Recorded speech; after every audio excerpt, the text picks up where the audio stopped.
26절에서 30절까지 교독하십니다. 노아의 때에 된 것과 같이 인자의 때에도 그러하리라. 노아가 방주에 들어가던 날까지 사람들이 먹고 마시고 장가들고 시집가더니 홍수가 나서 그들을 다 멸망시켰으며, 또 노새 때와 같으리니 사람들이 먹고 마시고 사고 팔고 심고 집을 짓더니 롯이 소돔에서 나가던 날에 하늘로부터 불과 유황이 비오듯 하여 그들을 멸망시켰느니라. 같이 읽습니다. 인자가 인자가 나타나는 날에도 이러하리라. 하나님 아버지, 오늘 또 하나님의 사랑하는 자녀들 예수님 이름으로 교회로 모여 아버지 앞에 예배를 드립니다. 이 시간 성령님의 임재하심 속에서 우리의 예배가 아버지 앞에 올려지고, 또한 저희들 아버지께서 내려주시는 은혜를 받는 그런 시간이 되게 해주십시오. 하나님의 말씀을 전하는 저나 받는 사람들이나 다 동일하게 은혜 속에서 주님의 음성을 듣게 하옵소서. 예수님 이름으로 기도했습니다. 아멘. 지금 같은 이런 세태에 믿음이 잃지 않고 하나님 앞에 예배를 드리러 오는 것만 해도 감사를 드립니다. 오늘도 예배를 드리면서 여러분의 믿음이 더욱더 크고 넓어지기를 바랍니다. 저는 예수님 재림의 징조들에 대해서 말씀을 계속해서 이어가고 있습니다. 예수님의 재림의 징조로는 첫 번째로 이스라엘 민족의 독립과 또 타 민족들의 독립을 말씀을 드렸고요. 그 다음에 두 짐승들, 즉 그리스도, 정치 지도자, 종교 지도자, 이런 타락한 인물들의 그 활동에 대해서 말씀을 드렸고, 그 다음에 세 번째로는 예수님의 재림의 징조는 세계 모든 군대가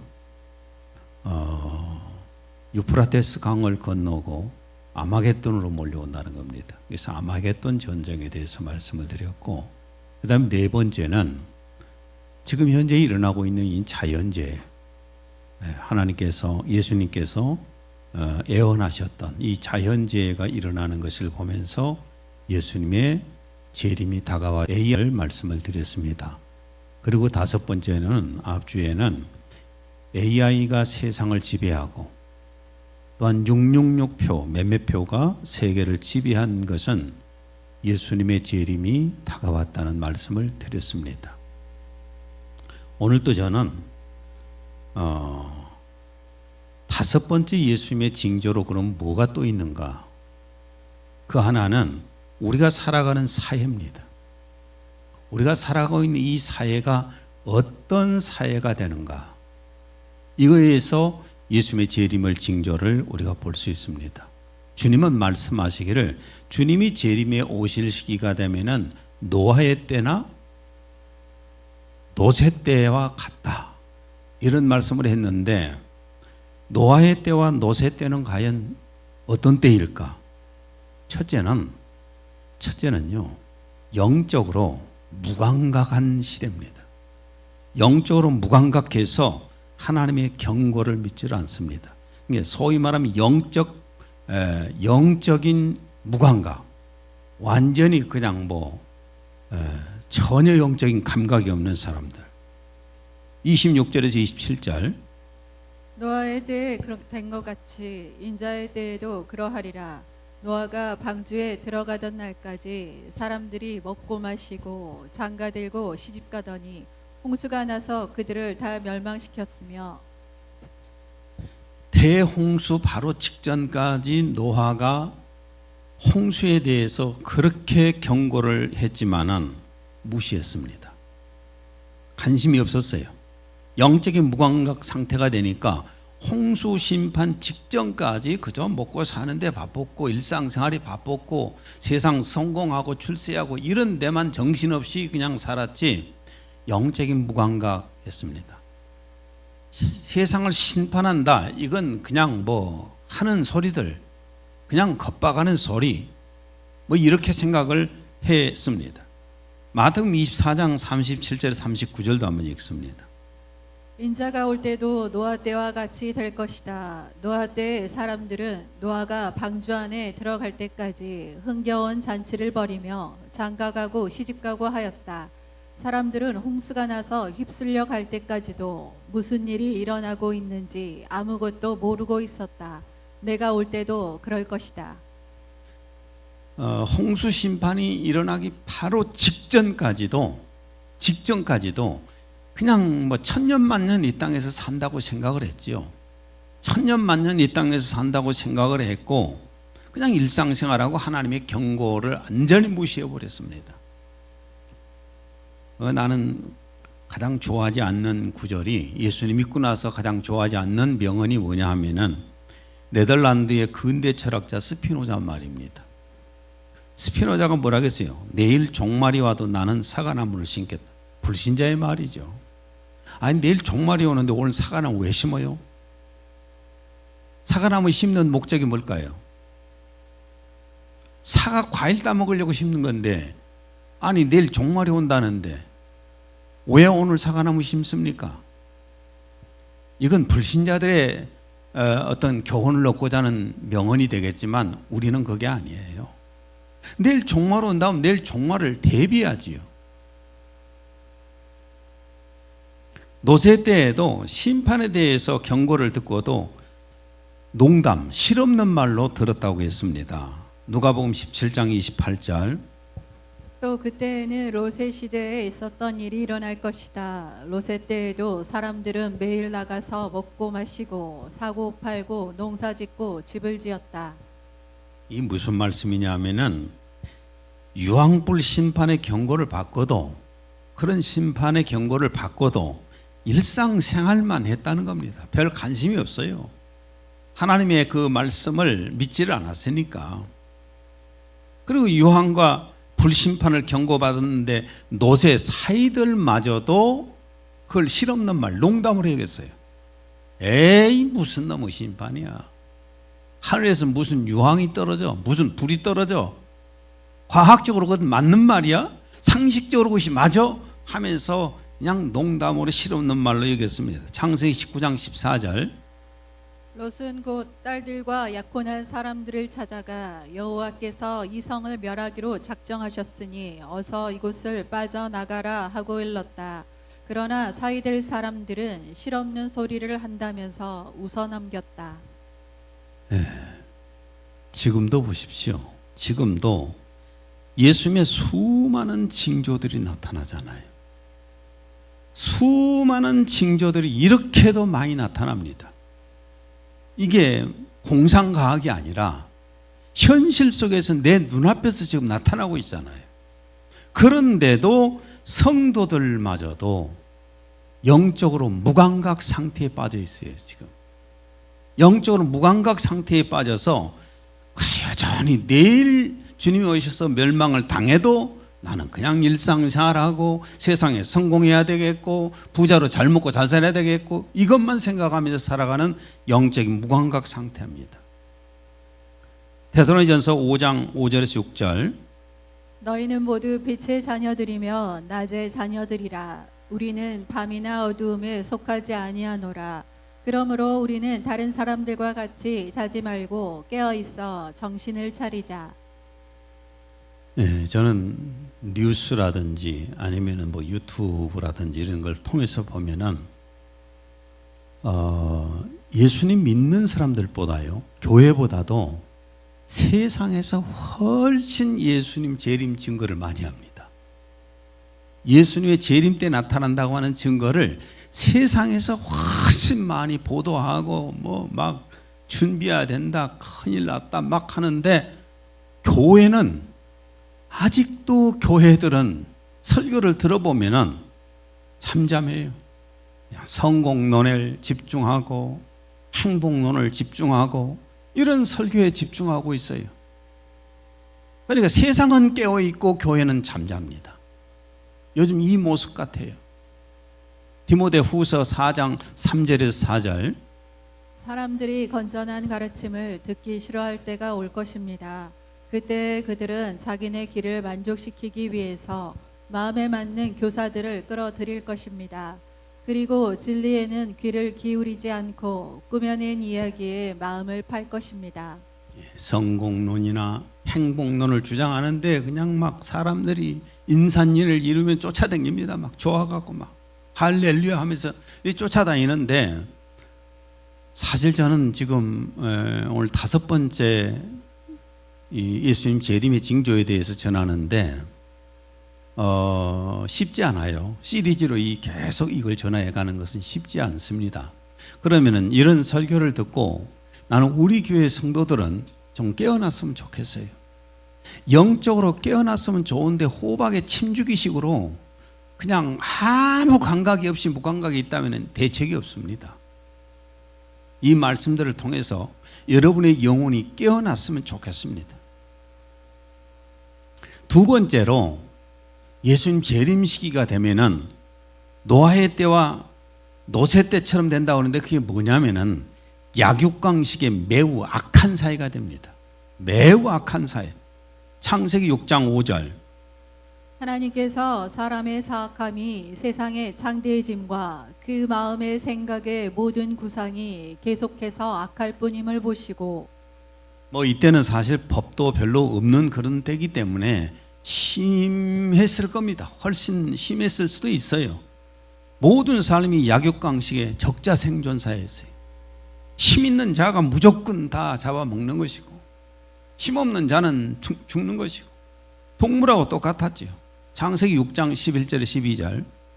그때 온 땅이 하나님 앞에 부패하여 포악함이 땅에 가득한지라 하나님이 보신즉 땅이 부패하였으니 이는 땅에서 모든 혈육 있는 자의 행위가 부패함이었더라. 이런 사회가 되면은 경쟁에서 이기고 살아남기 위해서 상대를 짓밟고 죽여야 됩니다. 그게 약육강식의 사회예요. 그게 적자생존의 사회예요. 이런 사회였어요. 창세기 4장 23절. 누구도 나와 겨루지 못하리라. 아무도 나 라멕과 싸워 이기지 못하리라. 내게 상처 입혔다고 나는 사람을 죽였다네. 나를 쳤다고 젊은 것 죽여버렸다네. 이 라멕이 누구냐 하면은 이 라멕이라는 사람은 아담의 8대손입니다. 그때는 삶이 어떻게 삶을 살았는가 보여주잖아요. 누구도 나와 겨루지 못하리라. 내가 가장 힘이 센 사람이야. 감히 누가 나하고 견주겠어. 아무도 나 라멕과 싸워서 이기지 못하리라. 내가 상처 입혔다고 나는 사람을 죽였다네. 내게 상처 입혔다고. 내가 마음을 조금 누구 때문에 상했어. 그래서 죽여버렸어요. 그랬다고 지금 말하는 겁니다. 자기 마음이 좀 안 들었어. 그러면 죽였다고 말해요. 이런 사회였어요. 오직 돈과 권력과 무력으로 지배하는 사회. 이건 동물들 세계보다 훨씬 못합니다. 동물의 세계보다도 훨씬 못해요. 여러분, 동물은 배 부르면 안 잡아먹습니다. 사람은 배가 터져도 잡아먹어요. 그렇지 않아요? 쌓고 또 쟁이고 하기 위해서 계속해서 잡아먹고 발로 밟고 올라가고 짓밟고 올라가고, 이게 인간 사회잖아요. 서로 사랑하고 서로 도우고 배려하는 더불어 사는 사회가 평화로운 사회가 되고 행복한 사회가 되잖아요. 그래서 하나님께서는 노아 홍수로 싹 쓸어서 전부 수장시켜 버렸어요. 지금 현대 사회는 노아의 때처럼 약육강식의 심히 악한 사회가 되어가고 있습니다. 제가 볼 때 여러분은 어떻게 생각하는지 모르는데 내가 볼 때는 인간들 살아가는 삶이 동물보다 훨씬 못해요. 지금 마태복음 24장 12절. 불법이 성함으로 많은 사람의 사랑이 식어지리라. 법은 만들어놨지만은 힘 있는 사람들은 또 얍삭한 사람들은 법을 피해서 얼마나 죄를 많이 짓습니까? 법이 필요 없어요. 그리고 사람들의 사랑이 식었어요. 사랑이 아무것도 없어요. 이웃과 관계에 더불어 살려고 생각도 안 합니다. 서로 돕고 어울려 살아가야 할 사회가 약육강식이고 무한경영의 사회가 됐어요. 지금은 무슨 짓을 해서라도 힘을 얻고 돈을 벌고 높이 올라가기만 하면 되는 시대예요. 디모데후서 3장 2절. 사람들은 이기심에 빠지고 돈이면 전부라는 풍조가 범람할 것이기 때문입니다. 요즘 살아가는 삶이요, 이런 약육강식의 삶에서 벗어나 보려고, 무한 경쟁에서 벗어나서 살아보려고 노력하게 되면은 사회 가장 밑바닥으로 떨어져요. 그래서 사람들이 밟혀서 더 이상 일어나지 못한 사회가 현대 사회입니다. 나는 좀 안타까운 게, 세상은 그렇다 칩시다. 세상은 그렇게 산다고 해봐요. 사탄이 지배하니까. 교회들마저도 하나님을 향한 신앙보다는 약육강식의 법칙으로 살아갑니다. 디모데후서 3장 4절에서 5절. 하나님보다 쾌락을 더 사랑할 것이며 겉으로는 신앙생활을 하는 듯이 보이겠지만 신앙의 힘을 부인할 것입니다. 처음 우리 교회를 개척할 때만 해도 벌써 36년이 넘었으니까요. 그때만 해도 교파 상관없이 토요일 날이면은 그 주변의 목사님들이 나랑 같이 모여서 목욕탕에서 목욕하면서 대화를 나눴어요. 그리고 큰 교회들이 교파 상관없이 이단만 아니면은 작은 교회들 도왔어요. 열심히 도와주고 그러는데, 언제부턴가 큰 교회가 건물을 세워갖고 주변에 있는 작은 교회들 싹 쓸어 다 담아버리는 이 약육강식, 적자생존의 교회들이 되었어요. 이게 교회의 타락이고 말도 못한 타락이에요.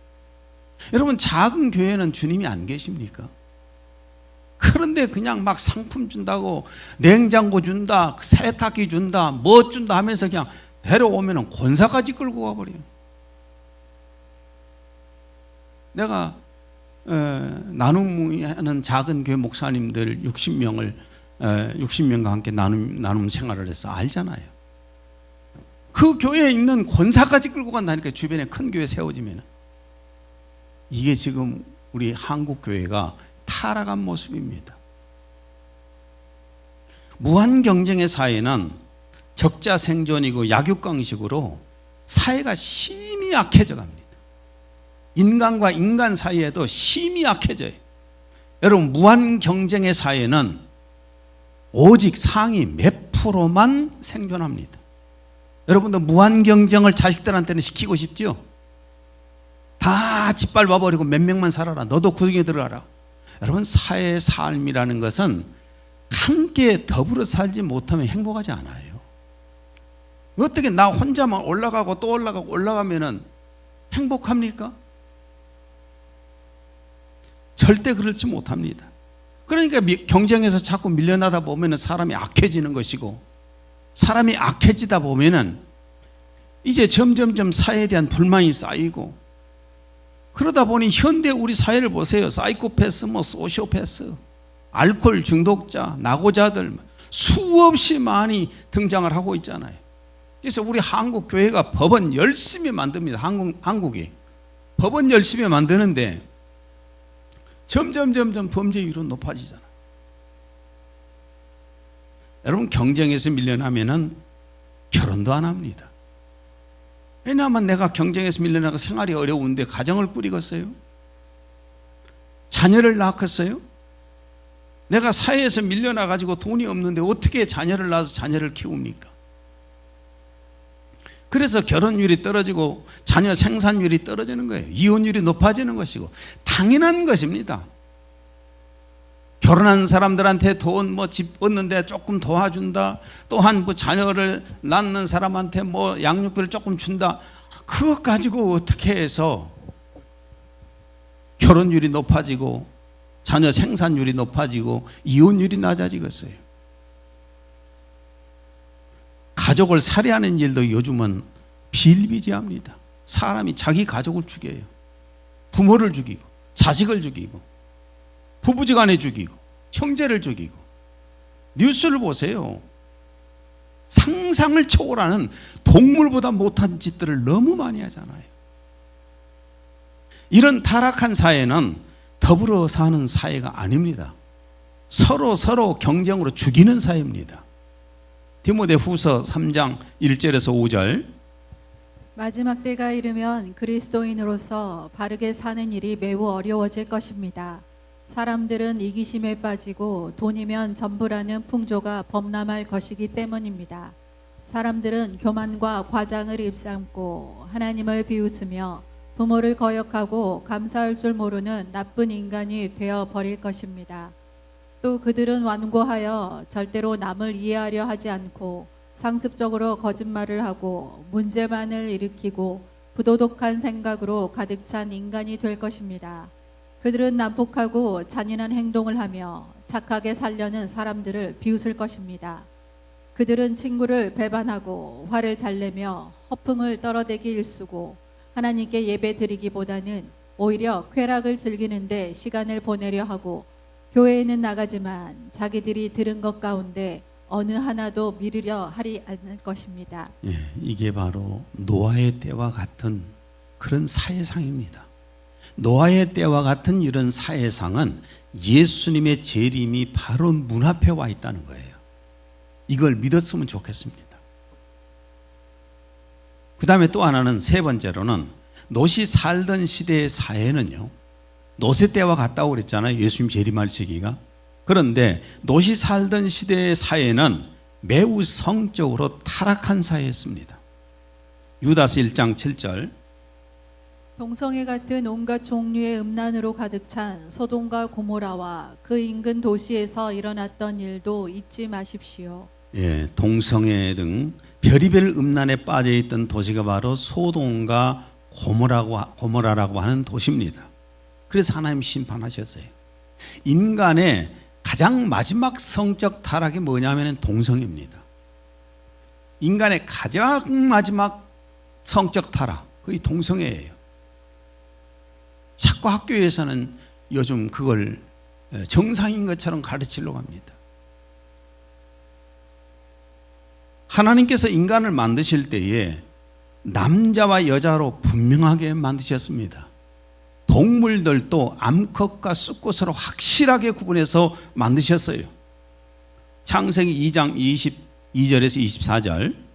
주 하나님께서 남자에게서 취했던 갈비뼈로 여자를 지으셔서 그녀를 그 남자에게로 데려오시니 아담이 말하기를 이는 내 뼈 중의 뼈요 내 살 중의 살이니 그녀를 여자라 부르리라.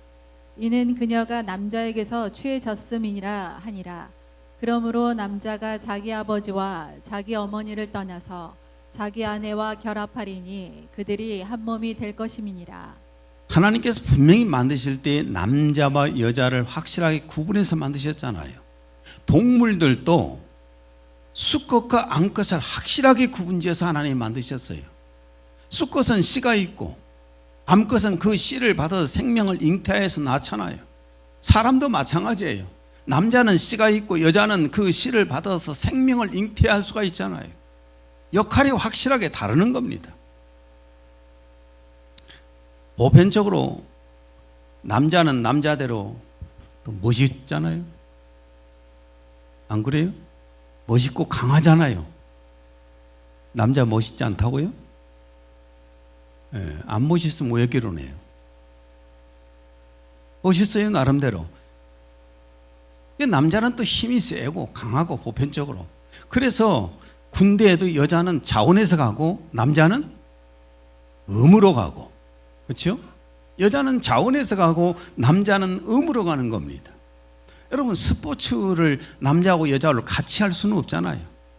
링에서 싸우는 복싱을 여자 남자 같이 혼합을 하게끔 하면 뭐가 되겠어요? 물론 여자가 센 사람도 있겠지만은 보편적으로 그렇다고 말이에요. 역할이 달라요. 여자는 남자보다 약합니다. 그러나 여자는 남자보다 아름답습니다. 아까 그 구절 창세기 2장 2절에서 23절 다시 한번 읽습니다. 주 하나님께서 남자에게서 취했던 갈비뼈로 여자를 지으셔서 그녀를 그 남자에게로 데려오시니 아담이 말하기를 이는 내 뼈 중의 뼈요 내 살 중의 살이니 그녀를 여자라 부르리라. 이는 그녀가 남자에게서 취해졌음이라 하니라. 그러므로 남자가 자기 아버지와 자기 어머니를 떠나서 자기 아내와 결합하리니 그들이 한 몸이 될 것임이니라. 여자들은 아름다워요. 그렇죠? 제가 보니까 제 아내는 지금도 더 아름다워지려고 막 꾸미고 이렇게 해요. 자동차를 타고 이렇게 가면 옆에서 이러고 있어 막. 내가 이제 급히 가다가니까 이제 화장할 시간이 없잖아요. 그러니까 그냥 샤워하고 나와갖고 그냥 그 핸드백 들고 나오는 거예요. 그 안에가 보면 화장품이 다 있더라고요. 그 안에서 화장을 해. 우리 남자 같은 경우는 나는 안 그럽니다. 샤워하고 나면은 말리고 그냥 로션을 바를 때도 있고 안 바를 때도 있고 그냥 나와요. 남자들은 멋있다, 강하게 보인다 이런 말 듣고 싶지만 여자는 늙어도 아름답게 보이고 싶거든요. 여자는 아름다워요 사실은. 그리고 남자는 남자의 역할이 있고 여자는 여자의 역할이 있는데 특별히 여자들은 남자에게 씨를 받아서 그 씨를 잉태해서 생산해내잖아요. 그리고 그 아이를 키우잖아요. 그래서 자녀들이 부모님의 은혜와 사랑이라고 할 때 사실 누구를 말한가요? 어머니지요. 우리 옛날에 뭐 어버이의 사랑, 요즘 은혜 뭐 이렇게 하는데 예전에는 그냥 어머니였어요. 그러다가 보니까 아버지들이 불만을 품으니까 이제 어버이라고 말을 바꿔줬죠. 자녀들이 부모를 생각할 때도 부모님의 은혜와 부모님의 사랑 그럴 때 우리 어머니 그러거든요. 나이가 먹었어도 어머니 말하면 눈에 눈물이 글썽글썽 하잖아요. 아버지 그러면 별로. 그런데 왜 여자들이 여자의 역할을 안 하려고 그래요? 그 좋은 역할을. 하나님께서 남자는 남자대로 여자는 여자대로 필요에 따라서 만드셨는데 왜 자꾸만 역할을 바꾸려고 하는지 모르겠어요. 지금 현대사회는 남자 성별이 없는 젠더 시대를 만들어가고 있습니다. 학교에서도 젠더 시대를 가르치고 있어요. 젠더가 뭘까요? 생물학적 성별을 의미하는 것이 아니라 사회적인 성을 뜻하는 겁니다. 생물학적인 성별이 아니라 본인 의사에 따라서 내가 여자라 그러면 여자예요. 여러분 여러분이 보실 때 여자로 보입니까? 남자로 보입니까? 내가 그런데 여자라고 우게 되면은 여러분이 나한테 남자라고 그러면은 문제가 되는 거예요. 젠더 시대에서는 내가 여자라고 생각하면 난 여자다. 생물학적인 뭐 그런 거 상관없이 이것을 학교의 교육에서도 인정을 하고 지금 가르치려고 하잖아요. 요즘 남성, 여성의 신체를 지니고 있지만 다른 성으로 인식하는 트랜스젠더 또 뭐 게이 얼마나 많아요. 우리나라도 동성애자, 성소수자들이 2000년부터 매년 퀴어 축제를 열리고 있습니다. 동성애 차별금지법을 합법화하려고 국회에 얼마나 계속 상정을 하고 있어요. 세계적으로 동성애를 합법화한 국가들이 참 많습니다. 뭐 미국, 스위스, 네덜란드, 아이슬란드, 아일란드, 호주, 대만 등등등등. 그런데 만약에요 차별금지법이 합법화가 되어서 젠더를 인정하는 시대, 그 다음에 생물학적인 여자 남자를 구별하지 않고 자기가 여자라고 하면 여자고 남자라고 하면 남자는 그런 시대가 된다면 어찌 될까요? 교회들도 피해가 매우 큽니다. 차별금지법이 합법화되면 동성애자가 교회 담임 목사로 올 수 있습니다. 저 은퇴하고 나면은 여자인지 남자인지 확실히 구분이 안 된 사람이 동성애자가 담임 목사가 되면 어찌 됩니까? 그러면은 이성애자들은 비정상이 되는 거예요. 동성애가 정상이면은 이성애는 비정상이 되잖아요. 미국의 감리교회는 여자 남자 할 것 없이 전부가 다 이 동성애자들도 목사 되잖아요. 차별금지법이 합법화되면은 목사의 설교 중에서도요 동성애나 뭐 젠더에 대한 비판을 하게 되면 형사처벌 받습니다. 심하면. 그리고 나는 우리 자녀들도 점점점 교회하고 이 세상하고 달라지다 보니까 아이들 교육이 어디서 이루어지죠? 세상에서 이루어지잖아요. 교회에서 창조론을 열심히 가르치는데 학교에서는 신앙을 열심히 가르치니까 얼마나 혼란이 와요. 교회에서는 여자하고 남자를 확실하게 구분해서 얘기를 하는데 젠더라고 학교에서 가르쳐주면은 얼마나 이 아이들이 혼란을 겪습니까?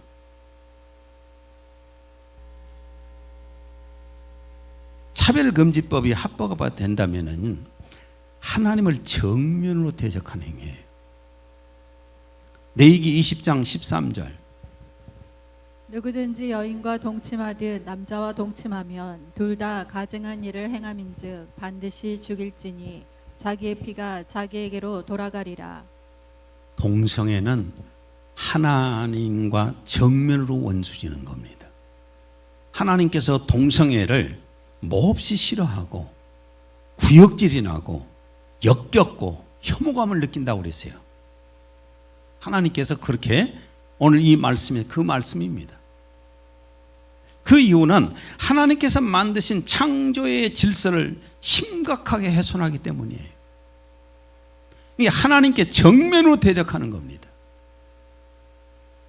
동성애를 부끄럽게 생각하고 죄의식을 느낄 때에 고침받을 가능성도 있는 거예요. 그런데 이 동성애 자체가 죄의식을 느끼지 못한다면, 자기 자신이 정상이라고 생각한다면 누가 이걸 고치려고 하겠습니까? 현재는 완전히 도덕적 불감증에 걸려 있어요. 성적 불감증. 이게 말이 됩니까? 내가 여자라고 하면 여자란 말이에요. 남자라고 하면 남자고. 나는 이 앞에 있는 이 여자분들이 오늘 나한테 와서 난 남자예요. 그렇게 생각하세요 앞으로? 왜? 내가 남자라고 생각하니까요. 이런 시대가 올까 봐 두렵습니다. 로마서 1장 26에서 27절. 심지어 여자들까지도 순리대로 쓰는 것에서 순리를 거역하는 것으로 바꾸었음이라. 마찬가지로 남자들도 여자들을 순리대로 쓰는 것에서 벗어나 서로 음욕이 부리듯 하니 남자들이 남자들과 더불어 부끄러운 일을 행하여 그들의 그릇됨에 상당한 보응을 자기 자신들에게 받았느니라. 동성애는 부끄러운 일입니다. 하나님을 대적하는 행위입니다. 질서를 무너뜨리는 겁니다. 세상에서 이러든 저러든 간에 우리는 확실하게 하나님의 말씀으로 서 있어야 됩니다. 이런 영적인 불감증, 그 다음에 또한 도덕적 불감증, 이런 것에 걸려있는 노화나 노쇠 때와 같은 이 시대에 지금 예수님이 재림할 시기예요. 바로 임박할 시기예요. 이럴 때일수록 우리 성도들은 깨어서 신앙생활을 열심히 해야 됩니다. 아무리 예수님 재림을 애쳐도 영적인 불감증이 걸려갖고 무감각해하고 호박이 춤죽이면 어떡합니까? 마태복음 25장 여러분이 잘 아신 것처럼 열처녀 비유가 있지 않습니까? 그 열처녀 비유를 통해서 예수님은 우리에게 교훈해 주셨어요. 마태복음 25장 1절에서 2절. 그때 천국은 등불을 들고 신랑을 맞으러 나간 10명의 처녀와 같으니라. 그들 가운데 5은 현명하고 5은 어리석더라. 5명은 현명한 자고 영적으로 현명한 자고 5은 영적으로 미련한 자라는 겁니다. 마태복음 25장 3절 4절. 어리석은 처녀들은 등을 가졌으나 등과 함께 기름을 가지지 아니하였고 현명한 처녀들은 등과 함께 기름통에 기름을 가지고 있더라. 현명한 처녀들은 예수님 믿으면서 믿음을 갖고 있었고 성령의 충만함을 입고 있었고, 그 다음에 미련한 5 처녀는 예수를 믿는다고 신앙생활을 했지만은 믿음도 없고 성령 충만하지 못한 사람들이잖아요. 기름이 준비된 그리스도인들은 부활되어서 예수님께로 들림받아 갑니다. 6절 10절. 한밤중에 소리가 나기를 보라 신랑이 오니 나가서 맞으라 하더라. 준비하였던 처녀들만 그와 함께 혼인식에 들어가고 문은 닫혔더라. 우리는 예수님 재림해 오실 때에 가야 되잖아요. 부활되어서 가야 되잖아요. 그러나 예수님 재림을 맞이할 준비를 못한 자들은 버려졌습니다. 11절 12절. 그 후에 나머지 처녀들도 와서 말하기를 주여 주여 우리에게 열어주소서라고 하더라. 그러나 그가 대답하여 말하기를 진실로 내가 너희에게 말하노니 나는 너희를 알지 못하노라 하더라. 모든 것은 예수님이 딱 재림하시는 순간에 결정이 나는 겁니다. 예수님의 공중에 재림을 딱 하는 순간에 뭐 우리 교회는 다 갔으면 좋겠지만 어떤 사람은 부활되어서 슉 올라가고 어떤 사람은 남아 있습니다. 이게 주님 말씀이에요. 그런데 어리석은 그리스도인들은 세상에서는 더 현명한 사람들이라고 합니다. 누가복음 16장 8절.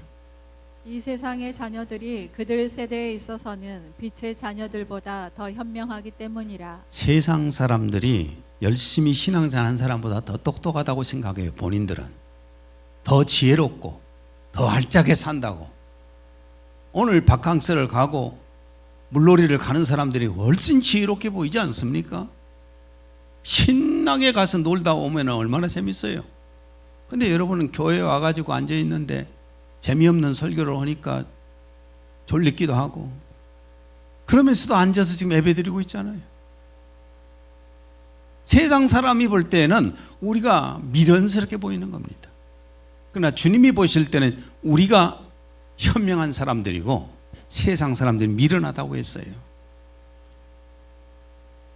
예수만 부활되지 못하고 낙오될 자들에게 노새 아내를 예를 들어서 말씀하셨습니다. 누가복음 17장 32절. 롯의 아내를 기억하라. 롯의 아내가 소돔과 고모라 땅에서 남편 롯과 두 딸과 함께 나오다가 왜 뒤를 돌아봤을까요? 하나님 천사가 그 뒤를 돌아보면 안 된다 하는데도 왜 뒤를 돌아봤을 것 같아요? 여러분 자신을 놓고 생각해 보세요. 자, 예수님의 재림이 오는데 다가오는데 세상에 미련이 있어서 세상 쳐다보고 있어요. 왜? 세상에 가진 것이 너무 많아요. 세상에 있는 것이 너무 많아. 명품 놔둔 백도 있을 것이고, 그죠? 명품 백 때문에 재림하실 때 포기하실 분. 롯의 아내는 이랬을 것 같아요. 그리고 예수님 재림 때에 부활되어 갈 자와 남을 자에 관하여서 말씀하십니다. 누가복음 17장 35절에 36절. 두 여인이 함께 맷돌을 갈고 있다가 한 사람은 데려가게 되고 한 사람은 남게 되리라. 또 두 사람이 들에 있는데 한 사람은 데려가게 되고 한 사람은 남게 되리라. 옛날에는 여인들이 맷돌을 갈았잖아요. 지금은 맷돌 갈아서 뭐 해먹는 사람 없겠지만 둘이 맷돌을 갈고 있단 말이에요. 근데 예수님이 재림에 오실 때 한 사람은 슉 가버렸어. 한 사람은 그냥 남아있어. 얼마나 놀래겠어. 이게 뭔 일이지? 그러고 같이 교회를 다녔다면 얼마나 충격이 크겠어요. 자, 두 사람이 있다가 둘에 있다가 갑자기 일하고 있는데 한 사람은 가버리고 한 사람은 남아버려요. 마태복음에 보면은 둘이 잠을 자다가 한 사람은 갔고 한 사람은 남아있어요. 어느 날 혹시 여러분들 가운데 주변에 같은 교우들이 가버리고 없는데 나 혼자 남았다. 참 비극적이에요. 그러겠죠? 그런 분 없기를 바랍니다. 마지막으로 한 구절만 읽습니다. 마태복음 24장 42절. 그러므로 깨어 있으라. 어떤 시간에 너희 주께서 오실는지 너희가 알지 못하기 때문이라. 깨어 있으라는 겁니다. 저는 설교를 어떤 공상적인 설교한 거 아니었어요. 소설을 여러분에게 말씀드린 거 아니었습니다. 그냥 어떤 종교적인 얘기를 하는 것도 아니었습니다. 신학적인 교리적인 얘기한 게 아니라 현실 속에서 일어나고 있는 예수님의 재림의 징조들을 지금 여러분에게 그대로 말씀했습니다. 아마 다 공감을 하셨을 거예요. 우리가 다 깨어서 주님 맞이할 수 있는 준비를 하십시다. 기도합니다. 하나님 아버지, 오늘 또 예수님의 재림의 증거들로 5번째 시간을 가졌습니다. 사회에 모든 일어나는 것들을 볼 때에 분명히 사회적 현상을 볼 때 주님이 오실 시기입니다. 노아의 때처럼 이렇습니다. 영적 무감각하고 또한 매우 심각하게 악하게 타락되어 있고 노새째처럼 성적으로도 문란하고 동성애가 판을 치고 있습니다. 이제 주님 오실 시기인데 저희들 주님을 맞이할 준비를 할 수 있도록 해 주옵소서. 예수님 이름으로 기도했습니다. 아멘.